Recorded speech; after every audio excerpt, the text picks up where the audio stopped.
સ્થાનિક સ્વરાજનો ચૂંટણી સંગ્રામ 26 એપ્રિલે ખેલાય તે પહેલા જ રાજ્યભરમાં તો જાણે યુદ્ધની સ્થિતિ જોવા મળી રહી છે। હાલ આપણા રાજ્યમાં લોકશાહીને બચાવવાનું યુદ્ધ ચાલી રહ્યું છે। ઉમેદવારી ફોર્મ પરત ખેંચવા માટેનો આજે છેલ્લો દિવસ હતો અને રાજ્યભરમાંથી કોંગ્રેસ અને આમ આદમી પાર્ટીના ઉમેદવારોને ધાકધમકી આપીને ફોર્મ પરત ખેંચાવડાવવામાં આવી રહ્યા છે। ત્યારે આ મામલે કિસાન કોંગ્રેસના ચેરમેન પાલ આંબલિયાએ પણ મોટું નિવેદન આપ્યું। વધુ વાત કરીશું આ વિડીયોમાં। નમસ્કાર, નિર્ભય ન્યૂઝમાં આપની સાથે હું મયુરી। સ્થાનિક સ્વરાજની ચૂંટણીની 10,000 બેઠકોનો આ જંગ છે। ભારતીય જનતા પાર્ટી વધુ ને વધુ બેઠકો બિનહરીફ થાય તેની ફિરાકમાં આખા ગુજરાતમાં જાણે એક ઓપરેશન પાર પાડી રહી છે।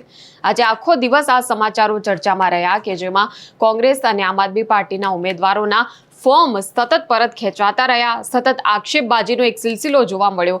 ધાકધમકી હોય કે ઉમેદવારોની ખુદની લાલચ હોય, કોઈ પણ કારણ હોય, પણ ગુજરાતમાં લોકશાહીના અસ્તિત્વ માટે આ પરિસ્થિતિ એક મોટું જોખમ ઊભું કરી રહી છે। ત્યારે કિસાન કોંગ્રેસના નેતા પાલ આંબલિયા આ મામલે શું કહી રહ્યા છે તે પણ જોઈ લઈએ। એક બાજુ ભાજપ વિકાસના મોટા મોટા બણગા ફૂંકે છે, વિકાસની વાતો કરે છે, અને બીજી બાજુ લોકશાહીનું ચીરહરણ કરીને હરીફ ઉમેદવારોને સામ દામ દંડ ભેદની નીતિ અપનાવીને હરીફ ઉમેદવારોના ઘરે રૂપિયાઓના કોથળાઓ ઠાલવીને હરીફ ઉમેદવારોના સગાવાલા ક્યાં નોકરી કરે છે એમના નોકરીના ડર બતાવીને કોઈ પણ રીતે એમનું ફોર્મ પાછું ખેંચાવવા માટે મરણિયા પ્રયાસો ભાજપે કર્યા છે।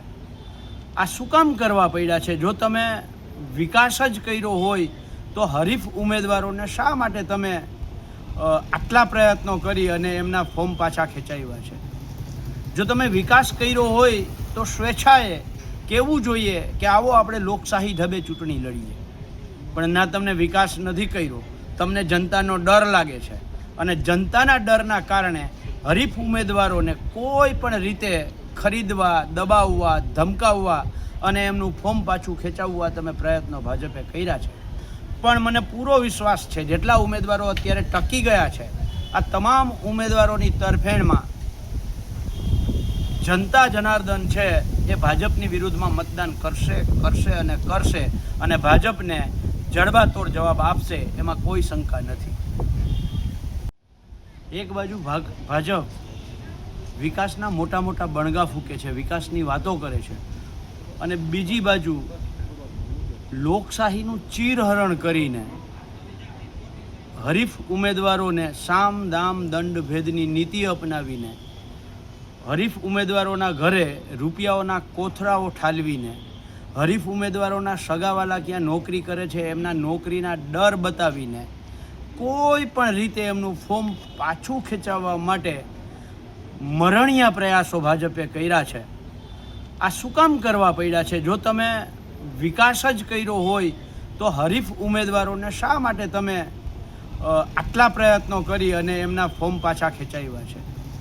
જો તમે વિકાસ કર્યો હોય તો સ્વેચ્છાએ કહેવું જોઈએ કે આવો આપણે લોકશાહી ઢબે ચૂંટણી લડીએ, પણ ના, તમને વિકાસ નથી કર્યો, તમને જનતાનો ડર લાગે છે, અને જનતાના ડરના કારણે હરીફ ઉમેદવારોને કોઈ પણ રીતે ખરીદવા, દબાવવા, ધમકાવવા અને એમનું ફોર્મ પાછું ખેંચાવવા તમે પ્રયત્નો ભાજપે કર્યા છે।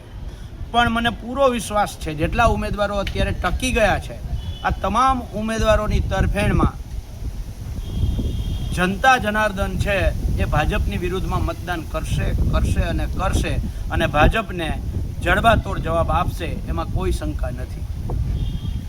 તો આ વખતે સ્થાનિક સ્વરાજની ચૂંટણીઓ જીતવા માટે કોઈ નવા જ પ્રકારની સ્ટ્રેટેજી અપનાવવામાં આવી રહી છે, જેમાં વિપક્ષના જે કોઈ પણ ઉમેદવારો એ પૈસાથી કે લાલચથી ખરીદાઈ જતા હોય તેમને પૈસા આપીને, અને જે ઉમેદવાર એ પૈસાથી વાત ન માને તેને ધાકધમકી અને માનસિક ત્રાસ આપીને હેરાન પરેશાન કરી દેવામાં આવી રહ્યા છે।